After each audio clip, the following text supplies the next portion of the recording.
kalian penuh dengan kebaikan dan segala pengetahuan, dan bahwa kalian sanggup untuk saling menasihati.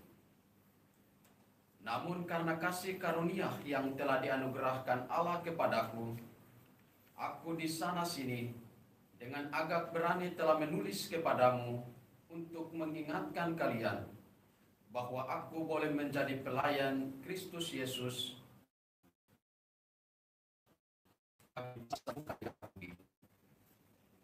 Aku boleh melayani pemberitaan Injil Allah supaya bangsa-bangsa bukan Yahudi dapat diterima oleh Allah sebagai persembahan yang berkenan di hatinya, yang disucikan oleh Roh Kudus. Maka aku boleh bermegah dalam Kristus tentang pelayananku bagi Allah.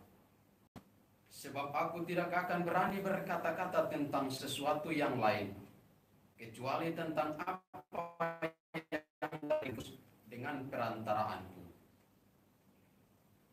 Demikian ia telah memimpin bangsa-bangsa lain kepada ketaatan berkat perkataan dan perbuatan, berkat tanda-tanda serta mujizat-mujizat, dan berkat kuasa Roh.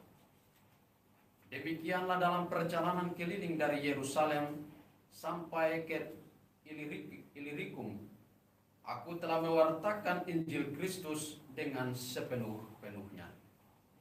Dan dalam pewartaan itu, aku menganggap sebagai kehormatan bahwa aku tidak melakukannya di tempat-tempat di mana nama Kristus telah dikenal orang, supaya aku jangan membangun di atas dasar yang telah diletakkan orang lain.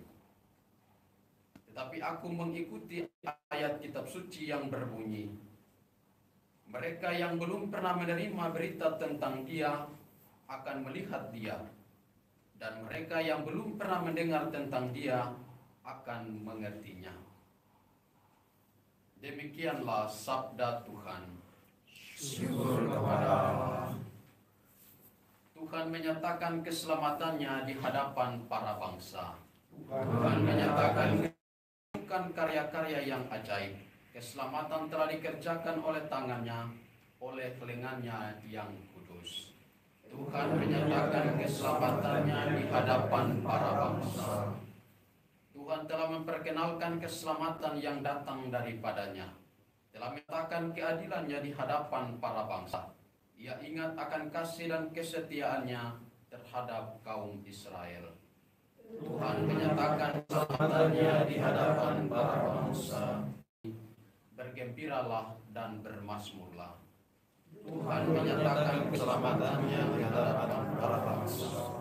Baik pengantar Injil. Haleluya, haleluya, haleluya, haleluya. Haleluya, haleluya, haleluya.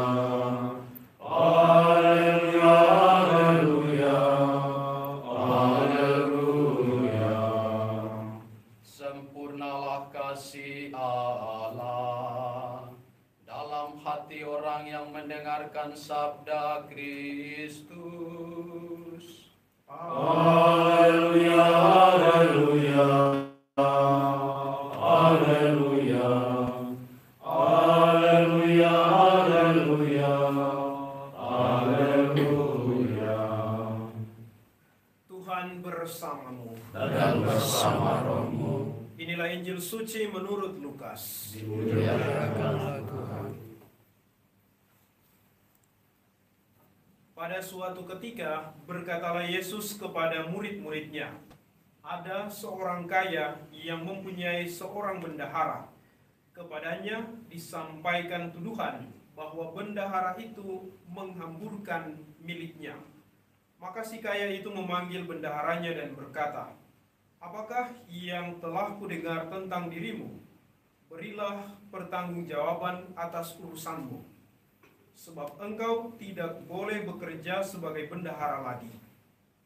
Berkatalah bendahara itu dalam hatinya, "Apakah yang harus kuperbuat? Tuanku memecat aku dari jabatanku, mencangkul aku tidak dapat, mengemis aku malu.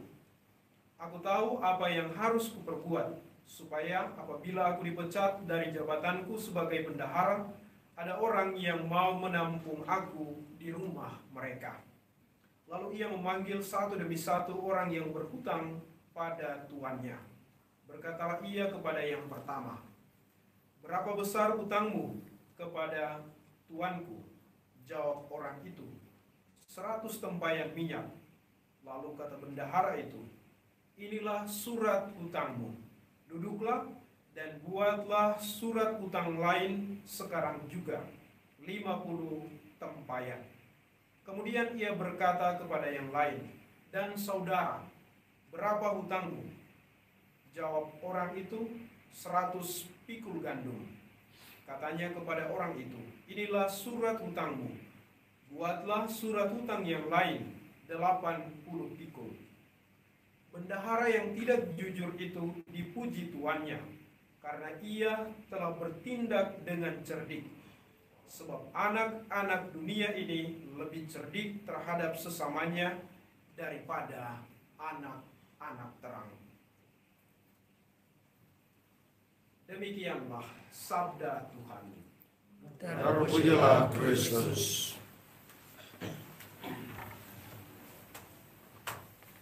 Saudara-saudariku yang terkasih, dalam Injil, bendahara dipuji oleh tuannya karena kecerdikannya.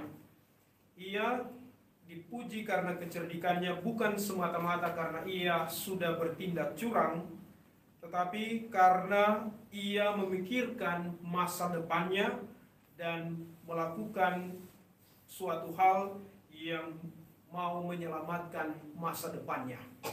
Ini penting bagi kita semua karena hidup kita bukan untuk saat ini, tetapi untuk mengambil bagian dalam hidup abadi di masa yang akan datang.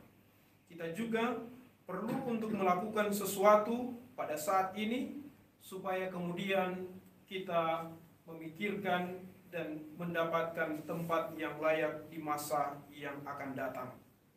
Kita bersyukur bahwa Tuhan mengingatkan kita semua lewat bacaan yang pertama dan juga Injil, bahwa ada orang lain di sekitar kita yang seringkali bisa membantu kita, menegur kita, dan juga lewat teladan hidup mereka memberikan contoh kepada kita untuk kemudian sadar ketika kita melakukan kesalahan.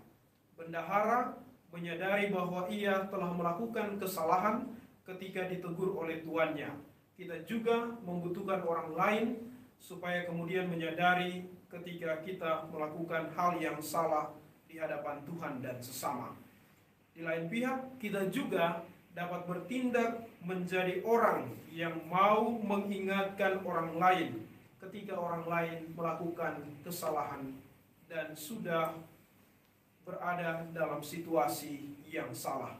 Semoga lewat kehadiran kita dapat membantu orang lain untuk keluar dari kesalahan mereka, dari dosa-dosa mereka, tetapi juga kita mau melakukan segala sesuatu untuk memikirkan hal yang akan datang, terutama untuk keselamatan hidup yang kekal.